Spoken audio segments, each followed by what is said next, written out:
औज़ु बिल्लाहि मिनश शैतानिर रजीम बिस्मिल्लाहिर्रहमानिर्रहीम अस्सलामु अलैकुम वरहमतुल्लाहि वबरकातुहू। नाज़रीन, मेरा नाम डॉक्टर काजी अफ़ज़ल हक सिद्दीकी है। BSc DHMS और FTJ पंजाब यानी फ़ाज़िल तिब व जराहत। तो आप थोड़े से हैरान होंगे कि आज मैंने सिर्फ नाज़रीन कहा है, हाज़रीन और नाज़रीन नहीं कहा। तो इसकी एक वजह यह है कि सऊदी अरब में मेरे एक बहुत प्यारे अज़ीज़ हैं खालिद साहब, उन्होंने फरमाया है कि आप हाज़रीन और नाज़रीन ना कहा करें बल्कि सिर्फ नाज़रीन कहा करें। अब बजाय कि मैं बहस करूं कि मैं इस तरह क्यों कहता हूं, मैं उनकी बात मान लेता हूं, क्योंकि डॉक्टर जो होता है वो पब्लिक प्रॉपर्टी होता है, उसे अपने मरीज़ों की, अपने दोस्तों की ख्वाहिशात का एहतराम करना चाहिए। तो अब शुरू करते हैं प्रोग्राम, क्योंकि बात लंबी नहीं करनी। आपको पता है कि मैंने वादा किया था कि अहम बीमारियाँ जो ज़्यादातर आम घरों में होती हैं और हर घर में होती हैं, इंशाल्लाह इनको मौजूद बहस बनाऊँगा। गुज़श्ता वीडियो इस बात की गवाह हैं कि सिर्फ मैंने ऐसी बीमारियाँ चुनी हैं जो हर घर में होती हैं। मैंने इनको डिस्कस किया है और आपसे नॉलेज शेयर किया है और आपकी मालूमात में इजाफ़ा किया है। इसी तरह आज भी एक बहुत अहम मसले को आपके साथ शेयर करना है। बच्चे हर घर में होते हैं और बच्चों के भी कुछ मसाइल होते हैं, बल्कि ठीक ठाक मसाइल होते हैं। पहले मैं बच्चों के दांत निकालने और चिड़चिड़ापन और रात को ना सोने के हवाले से वीडियो शेयर कर चुका हूँ। उम्मीद है आपको और आपके बच्चों को फ़ायदा हुआ होगा। तो हाज़रीन और नाज़रीन तो नाज़रीन व ख़वातीन, आज आपसे बहुत अहम मसले पर बात करनी है। वो अहम मसला है बच्चों का रात को रोज़ाना बिस्तर गीला कर देना, यानी वो क्या कहते हैं, छीछी कर देना। बेशक पेशाब करके सलाओ फिर भी वो वारदात कर जाते हैं। आप लाख कोशिश कर लें, रातों को उठ कर पेशाब करें, मगर फिर भी वो बिस्तर पर पेशाब वाली वारदात ज़रूर करेंगे। छोटे बच्चे 1-2 साल के तो फिर भी खैर है, मगर 2 साल से ज़्यादा और 6-8 साल तक के बच्चियाँ अगर रोज़ाना बिस्तर पर पेशाब करना शुरू कर दें तो वालिदैन के लिए बहुत मसाइल बन जाते हैं, ख़ासकर सर्दियों में, जबकि दिन के वक्त कपड़े और चादरें सूखती ही नहीं हैं। परसों एक बच्चा मेरे पास आया, उसकी उम्र तकरीबन 12 साल थी और वो उसका भी यही मसला था। वो बेचारा शर्मिंदा था, वो किसी के घर नहीं जाता था, नानी के घर, किसी चाचे मामू के घर नहीं जाता था, इसी शर्मिंदगी की वजह से कि रात को मैं पेशाब कर दूँगा। तो मैंने उसे बड़ी तसल्ली दी और इंशाअल्लाह वो बच्चा ठीक हो जाएगा। अब जल्दी से असल मौजू की तरफ आता हूँ। ऐसे बच्चे जो बिस्तर पर पेशाब कर देते हैं, उनके पेट में अक्सर कीड़े होते हैं। नीज़ मसाना की कमज़ोरी, मफलूजी या नीम मफलूजी कैफियत, ज़हनी दबाव, खौफ और डर, मैदा में बदहज़मी की शिकायत, माँ बाप की डांट डपट का सिलसिला, नीज़ दांतों का ख़राब होना भी वजूहात में शामिल है। 4-5 साल तक के बच्चों का जो पेशाब करना वो कि किसी बीमारी का सबब नहीं होता, लेकिन इसकी तरबियत से इसमें बेहतरी आ सकती है। इससे बड़ी उम्र के बच्चों में ये शिकायत मसाना में कंट्रोल की कमी या पेशाब की नाली में इन्फेक्शन से हो सकती है।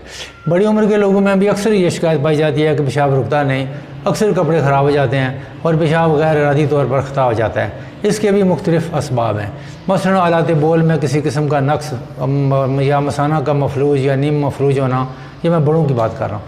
गुर्दों की नाक़िस कारकर्दगी, ज़ियाबीतस यानी शुगर, मैदा की कुछ मुख्तलिफ़ अक़साम की शिकायत, गुर्दा मसाना या आलात बोल में पथरी, ज़हनी परेशानी और दबाव, प्रोस्टेट के मसाइल, पेट में कीड़े वगैरह। बाज़ औक़ात ख़वातीन को खांसने या हंसने पर भी पेशाब ख़ता हो जाता है। ये अद्वियात ऐसी सूरत में भी उनका मसला हल करती हैं, यानी कि पेशाब कंट्रोल करती हैं।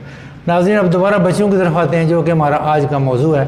जर्मनी की बनी हुई दवाई है R74। ये कतरे हैं और इस प्रॉब्लम का बेहतरीन हल है। इन कतरों में कलकेरिया फास खासकर कमज़ोर मरीज़ों की दवा है। दूसरी दवा इसमें कास्टिकम है, जो मसाने में पेशाब रोकने और इरादे पर खारिज करने की ताकत को बढ़ाती है। तीसरी दवा नाज़रीन परसटेला है, जो ख़ास कर बच्चियों में बिला इरादा पेशाब निकल जाने को कंट्रोल करती है। चौथी दवा इसमें फेरोफास है और 5वीं दवा इसमें कालीफास है।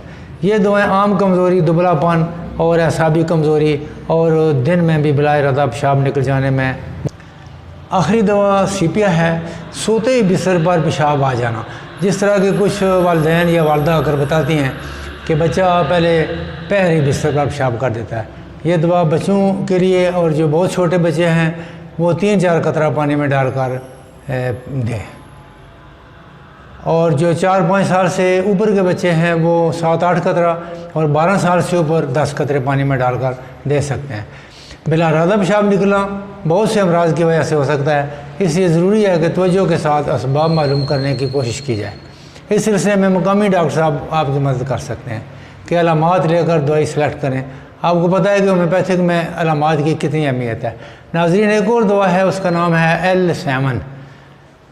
یہ فرانس کے بنے ہوئے قطرے ہیں اور ان کے رزلٹ بھی بہت اچھے ملے ہیں۔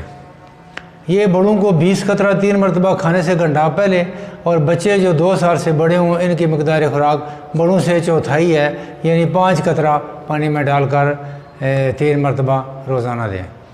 ناظرین، دونوں میں سے ایک دوا لینی ہے جو بھی میسر آ جائے آپ کو۔ مقامی ڈاکٹر صاحب سے ان ادویات کے اصول کے لیے آپ مدد اور رہنمائی لے سکتے ہیں۔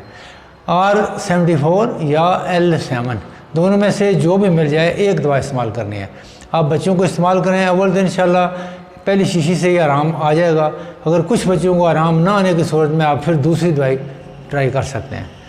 دونوں میں سے جو بھی قطرے استعمال کریں ان کے ساتھ بیلاڈونا 1 mg اور کاسٹیکم 1 mg بھی استعمال کرنی ہے۔ مقامی ڈاکٹر صاحب سے ان کی گولیاں بنوا لیں اور ہفتے میں ایک مرتبہ دونوں کی ایک خوراک دینی ہے۔ مثلا بیلاڈونا 1 mg اتوار کو اور کاسٹیکم 1 mg جمعرات والے دن دینی ہے، اور اس طرح چند ماہ استعمال کریں، تقریباً 3 ماہ تک یہ آپ دوائی دیں، اور مقامی ڈاکٹر صاحب بھی آپ کو گولیاں بنا دیں گے۔ یہ چوسنے والی میٹھی گولیاں بنا کر دے دیں گے، صرف 10 خوراکیں بنوا لیں۔ یہ ڈاکٹر صاحب کی مرضی ہے کہ وہ گولیاں بنا دیں یا آپ کو پوڑیاں بنا دیں۔ بہرحال انشاءاللہ بچوں کے پیشاب کا مسئلہ حل ہو جائے گا۔ امید ہے آج کا نالج شیئرنگ پروگرام آپ کو پسند آیا ہوگا۔ آپ فون پر رابطہ کر کے اگر ضرورت پڑے تو رہنمائی لے سکتے ہیں۔ امید ہے آپ لائک، شیئر اور سبسکرائب کریں گے، اور شیئر ضرور کیجئے تاکہ آپ کے دوستوں عزیزوں کو بھی رہنمائی مل سکے۔ اللہ آپ کا حامی و ناصر ہو، مجھے دعاؤں میں یاد رکھیے۔